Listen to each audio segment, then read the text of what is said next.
이제 잘 내린 커피 드셔봤겠지만 굉장히 맛있잖아요. 이 정도는 사람들이 누려도 되는 거 아닌가? I love coffee. 일상 속에 없어서는 안 될 기호식품 커피. 세상 제일 맛있는 게 커피 같아. 어떻게 저렇게 겁없이 마실까? 저한테는 독약입니다. 뭐 커피를 어떻게 보면 약으로 먹죠. 하지만 커피에 대한 엇갈린 평가와 건강을 둘러싼 치열한 논란. 커피를 마셔서 혈압이 올라간다는 것은 절대 무시해서는 안 되는. 카페인을 과량을 장기간 복용하는 것은 자제하는 게 좋겠다. 최소한 2잔 이상 하루에 마시게 되면 간암의 발생을 줄일 수 있다는. 초기에 이렇게 식후에 올라가는 이 혈당을 조절하는 것은 실제로 당뇨병 환자한테는 굉장히 중요한 의미가 있습니다.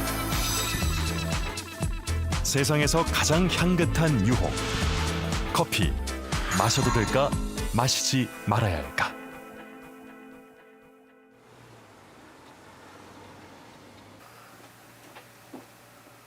느지막이 하루를 시작한 문화평론가 김갑수 씨.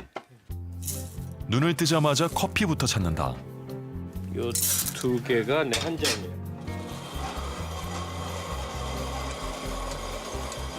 고등학교 때 처음 알게 된 원두커피. 30년 전부터는 원하는 맛을 내기 위해 각종 도구를 사 모으기 시작했다. 김갑수 씨에게 커피는 기호품을 넘어 필수품이다. 눈 떠서 밤 잠잘 때까지 같아. 그냥 하다 보면 커피가 없는 상태가 없어요. 그러니까 항상 커피가 있어.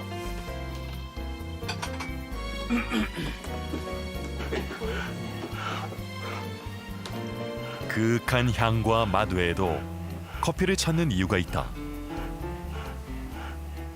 커피가 좀 일종의 호사예요. 그러니까 아주 좋다는 커피를 잘 볶아서 정성스럽게 내려서 먹는 이거는 정말 귀족이나 하는 짓 같은, 근데 비용은 정말 조금 드는 그런 거거든요. 내 몸에게 해주는 일종의 사치와 호사 같은 건데 과학적으로 어떻게 입증이 되는지는 모르겠으나 커피를 마심으로 해서 몸이 이렇게 프레시해준다 하는 느낌을 항상 받긴 받아요. 커피의 각성 효과는 커피에 함유된 카페인 때문이다. 몸을 움직이고 뇌를 사용하기 위해선 에너지가 필요한데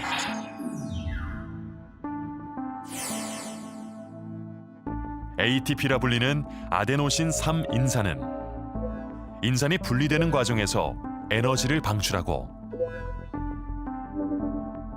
그 에너지를 세포에 공급한다. 이 과정에서 분리된 아데노신이 신경세포의 수용체와 결합하면 피로와 졸음이 찾아오는 것이다. 그런데 커피를 통해 우리 몸에 흡수된 카페인은 아데노신과 유사한 구조를 갖고 있어 먼저 수용체에 결합해 아데노신을 막아 우리 몸은 피로를 느끼지 않고 각성 상태를 유지할 수 있게 된다.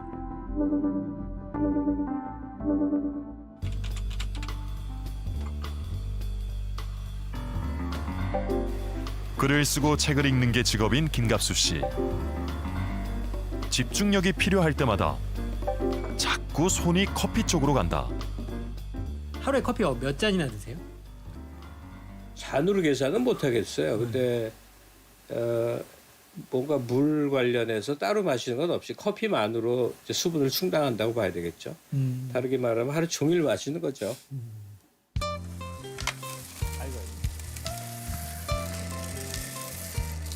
수십 년 동안 물보다 커피를 더 많이 마신 김갑수 씨.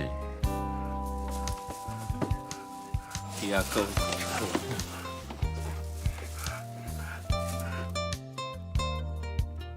과다한 카페인 복용이 그에게 문제를 일으키지 않았을까?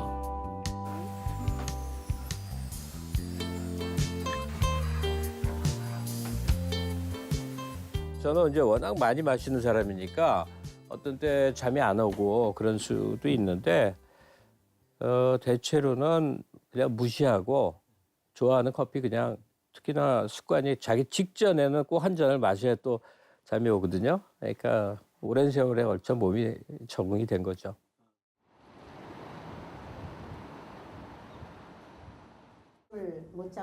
커피에 대한 반응이 사람마다 다른 이유는 무엇일까?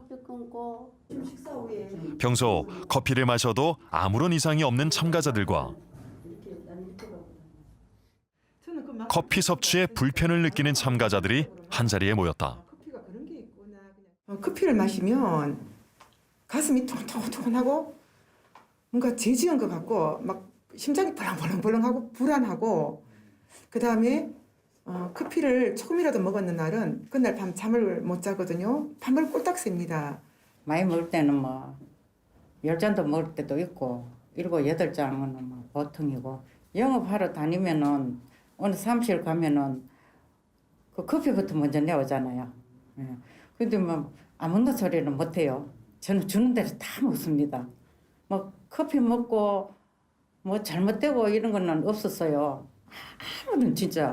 아무런 부담이 없어요. 아직까지만. 카페인이 얼마나 몸에서 빨리 분해되고 그거에 관한 유전적인 특성을 알아보는 검사를 하시게 될 거예요. 여기 이렇게 보이시면 커피를 마시고 나타나는 각기 다른 반응. 혹시 타고나는 건 아닐까? 구강상피 세포를 통해 카페인 대사 속도에 관여하는 유전자 검사를 진행했다. 오늘 하신 검사는 DTC 유전자 검사인데요. 개인의 유전적 특성을 알아보는 개인 직접 유전자 검사입니다. 카페인을 이제 본인이 어떻게 느끼는지에 따라 사람마다 달라요. 뭐 연령대, 또 이제 건강 상태나 또 그 중에 하나가 이제 유전적인 요인인 거죠. 세포 속 각각의 염색체엔 이중나선 구조의 DNA가 실타래처럼 얽혀 있다. 그 안엔 약 30억 개의 염기 서열이 존재하는데 ATGC, 4가지 염기 조합에 따라 각종 유전 정보가 달라진다. 이 중 카페인 대사를 결정하는 유전자는 CYP1A2, AA 조합은 대사가 빠르고 CC 조합은 대사가 느려 카페인에 더욱 민감하다.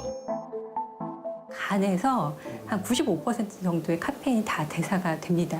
그런데 이 효소의 활성도가 를 결정하는 유전자가 있어요. 이 유전자를 구성하는 염기 서열의 변이가 있으면 이 대사시키는 효소의 활성도가 떨어져요. 그렇게 되면은 똑같은 양을 마시더라도 이 효소의 대사 활성이 좀 느린 분들은 대사가 덜 되기 때문에 좀 더 과민하게 카페인의 부작용을 경험하실 수가 있습니다. 커피 드릴까요? 이러면 유전자 검사 결과는 어떻게 나왔을까? 머리를 또 찌르기 시작해요. 송곳으로 머리를 찌르는 것 같아. 고영애 씨의 카페인 대사 속도는 보통. 저는 머리가 아프다가도 커피를 마시면 맑아져요. 개운해요. 송승현 씨도 보통이다. 세상 제일 맛있는 게 커피 같아. 커피가 잘 받는 이옥규 씨는 빠른 편. 어떻게 저렇게 겁없이 마실까? 저한테는 독약입니다. 그런데 커피에 민감한 장호숙 씨도 빠른 편. 유전자가 100% 결정하는 건 절대 아니거든요. 그러니까 우리 몸의 현상들은 유전자의 어떤 환경적인 요소, 뭐 먹는 거라든가 여러 생활 습관 이런 게 다 합쳐져서 결국에는 결정되는 거기 때문에 이 유전적인 특성은 약간 참고를 할 수 있는 거죠. 분당 서울대병원 김기웅 교수팀은 노인의 평생 커피 소비량이 노년기 뇌 기능에 끼치는 영향에 주목했다.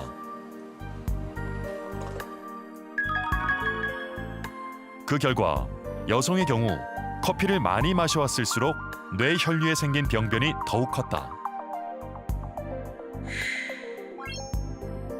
그리고 평생 누적 커피 소비량에 비례해 노년기 뇌백질 고강도 신호의 용적이 증가했다. 뇌 세포들끼리 연결하는 길은 여러 가지 이제 빠른 길, 느린 길, 돌아가는 길 다양한 네트워크가 있기 때문에 허혈성 변화가 생긴다고 기능이 아예 안 되는 게 아니라 효율적으로 안 되고 느리게 됩니다. 저게 물론 아주 심해지면 광범위한 이제 백질 손상이 있으면 아예 안 되는 기능들도 생기게 됩니다. 장기간의 커피 섭취가 영향을 주는 또 다른 기관은 사람의 수면을 담당하는 뇌 속 송과체다. 여기서 멜라토닌이 분비돼 수면을 유도하는데 커피를 과다 섭취하면 송과체의 부피가 줄어들고 이는 곧 수면의 질 저하로 이어진다. 실제로 하루 3잔 넘게 20년 이상 커피를 마신 경우에 송과체의 부피가 확연히 줄어든 걸 알 수 있다.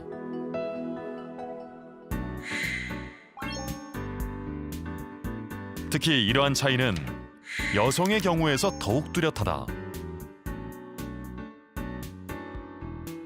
여성들 같은 경우는 여성 호르몬이 카페인의 분해 속도를 늦추게 되기 때문에 남성들과 똑같은 카페인을 섭취했더라도 몸속에 들어간 카페인이 여러 가지 이제 긍정적, 부정적인 영향을 줄 시간이 길어지는 거죠.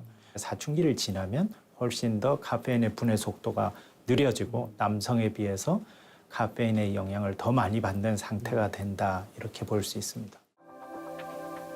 블랙커피는 혈당에 어떤 영향을 줄까? 제작진이 지켜보는 가운데 전민기 씨가 공복 혈당을 측정하고 블랙커피 한 잔을 마셨다.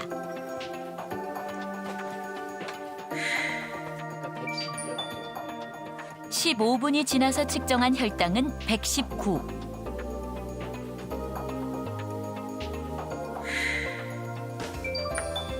(30분) 뒤 120. 45분이 지나자 혈당은 원래의 수치를 되찾았다. 혈당 변동폭은 10 내외에 그쳤다. 설탕이 들어가지 않은 블랙커피는 혈당에 큰 영향을 미치지 않았다. 그렇다면 커피가 당뇨병에 미치는 다른 영향은 없을까? 서울대학교 이정은 교수는 블랙커피의 긍정적 기능에 주목했다. 네덜란드, 핀란드 이런 나라에서 커피를 많이 섭취하는 나라에서 커피가 당뇨병에 좋지 않나 이런 연구를 시작을 했어요. 근데 흥미롭게도 당뇨병을 예방하는 것으로 나왔고요. 그리고 또 미국 코호트 연구에서 나오고 실제로는 최근에는 일본 연구에서 나오고 있습니다. 한국인의 경우는 어떨까? 이정은 교수는 질병관리청의 한국인 유전체 역학조사 사업 데이터를 바탕으로 커피 섭취와 당뇨병 발생 위험을 분석했다. 12년 동안 4천여 명의 건강 상태를 추적한 결과 블랙커피를 하루 2잔 이상 마신 사람은 그렇지 않은 사람에 비해 2형 당뇨병이나 당뇨병 전 단계 발생 위험이 39% 낮았다. 커피 속 어떤 성분이 이러한 결과를 가져왔을까? 커피는 다양한 그런 물질들을 가지고 있어요. 그 중에서 특별하게 주목받고 있는 것은 이제 클로로젠산, 클로로제닉산의 경우에는 인슐린과 혈당 조절에도 영향을 주는 것으로 알려져 있고요. 또 항산화 물질입니다. 그래서 오히려 대사를 좀 활발하게 하는 그런 효과도 있지 않나 이렇게 저희가 생각하고 있습니다. 과일이나 채소에 풍부한 클로로겐산은 노화와 생활습관병의 주범인 활성산소를 없애는 황산화 성분으로 커피나무 열매와 그 씨앗에 해당하는 생두에 풍부하다. 커피 속 클로로겐산이 어떻게 혈당을 조절하는 것일까? 계명대학교 의과대학장 배재훈 교수는 오랜 시간 이 문제에 관심을 가져왔다. 그는 당뇨병 환자인 동시에 커피 애호가다. 혹시 당뇨에 도움이 되는 음료가 있을까? 우리가 차 한 잔씩은 해야 되니까. 그래 찾다 보니까 커피가 적어도 당뇨병에는 상당히 유용한 효과가 있다 하는 것이 많은 수십 년에 걸친 데이터가 있었습니다. 그걸 깜짝 놀래가 그걸 보고 그리고부터 이제 커피에 관심을 가지면서 차츰 이렇게 연구를 또 하게 되었고. 그는 이 그래프에 주목한다. 쥐에게 식후 클로로겐산을 주입하자 혈당의 상승폭이 줄어든 것을 확인할 수 있다. 초기에 이렇게 식후에 올라가는 이 혈당을 조절하는 것은 실제로 당뇨병 환자한테는 굉장히 중요한 의미가 있습니다. 왜죠? 왜 그러냐면은 이렇게 초기에 올라가는 이 혈당의 피크가 혈관벽에 손상을 일으킨다 하는 그런 연구가 많습니다. 그래서 이 수치를 이렇게 낮추어 주는 것은 혈당을 조절하는 효과도 있지만 혈관벽의 보호 효과적인 측면에서 봤을 때도 상당히 유리한 효과라고, 인체에 대해서는 유익한 효과라고 볼 수 있습니다. 예. 우리가 먹은 음식물은 위와 장을 거치면서 포도당 형태로 변한다. 혈관 속 포도당은 세포막을 통과해 세포 속으로 흡수되고 세포는 이것을 에너지원으로 사용한다. 이때 쓰고 남은 포도당이 혈관으로 다시 나가는 것을 막기 위해 포도당 6인산이 만들어지는데 혈당이 떨어지면 효소가 나와 포도당과 인산을 분리시켜 포도당이 세포막을 통과할 수 있게 한다. 클로로겐산은 이 효소의 작용을 억제해 포도당 6인산이 분해되지 못하도록 한다. 결과적으로 혈당의 상승을 막는 것이다. 그러니까 이 클로로겐산이 포도당의 장에서의 흡수, 우리가 식이에서 먹는 그 포도당 흡수를 좀 지연시키고 또 간으로 많이 이관시켜서 혈액 내의 혈당치는 낮추어주는 그런 효과가 있다. 당이 포함된 믹스커피는 어떨까? 전민기 씨와 함께 믹스커피를 마신 뒤 혈당의 변화를 확인해봤다. 혈당 수치가 최대 20 가까이 올랐다. 블랙커피를 마셨을 때와 변화의 형태는 비슷했지만 변화폭이 더 컸다.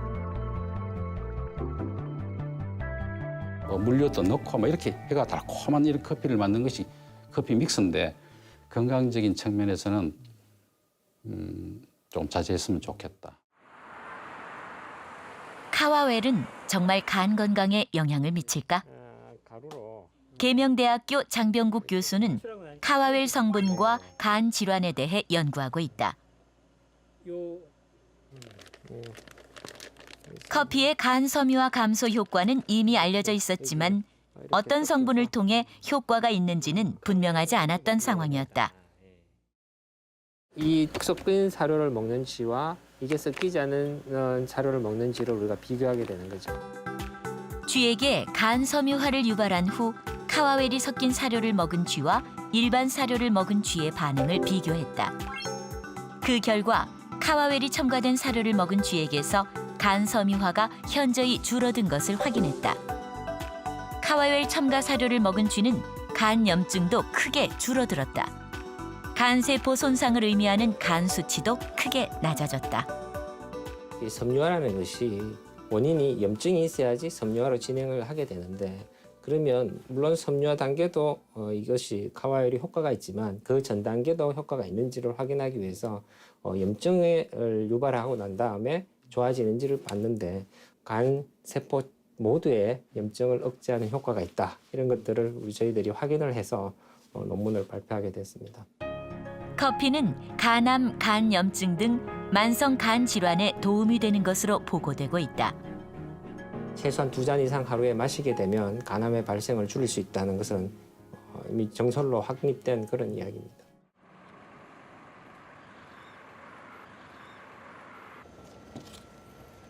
간암 이외의 다른 암은 어떨까? 안동대학교 정진부 교수는 커피 속 카와웰이 다른 암에 미치는 영향에 대해 연구하고 있다. 커피의 섭취가 그 대장암을 예방할 수 있다는 이제 보고가 계속되어 있었고, 이제 흔히 많이 알려진 클로로겐산이나 카페이게시드 같은 경우는 다른 식물체에서도 많이 나오는 성분인데, 카와웰 같은 경우는 커피에서만 나오는 성분이기 때문에 이제 카와웰에 초점을 좀 맞췄고요.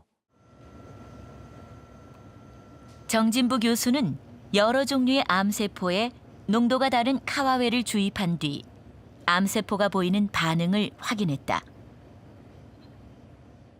여기에다가 이제 카와웰을 25, 50, 100 마이크로를 처리를 하게 되면 50, 100에서는 완전히 이제 원래의 모양이 잃어버리는. 카와웰의 농도가 높을수록 유방암 세포가 더 많이 사멸하는 것이 관찰됐고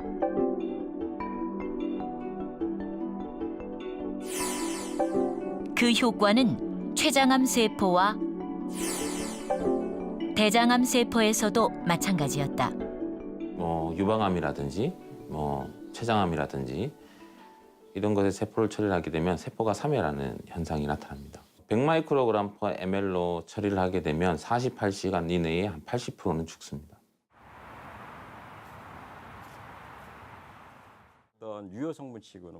커피의 또 다른 지방 성분인 카페스톨이 신생혈관 형성에 관여한다는 연구도 있다. 일반인들이 많이 섭취하거나 접할 수 있는 식품을 대상으로 신생혈관 형성의 촉진 또는 억제에 관한 기능성 관련 연구를 수행하는 중에 커피 안에 포함된 여러 그 성분들 중에서 카페솔이 신생혈관 형성을 억제하는 현상을 발견하게 됐습니다. 신생혈관 형성 억제는 특히 암과 관련이 있다. 암세포는 정상세포보다 빠르게 증식하기 때문에 영양분을 더 많이 필요로 한다. 주변 조직으로부터 영양을 섭취하다 영양 공급의 한계를 마주하게 되면 암세포는 혈관 생성 신호를 보내고 신생혈관이 만들어진다. 이 신생혈관들은 암세포의 영양 보급망이자 암 전이의 통로가 된다. 암이 성장이나 당뇨병성 망막증이나 자궁 내막증 같은 경우에 있어서 신생혈관 형성으로 발생되는 질병 같은 경우에는 신생혈관 형성 억제를 통해서 질병 예방 및 치료가 가능합니다.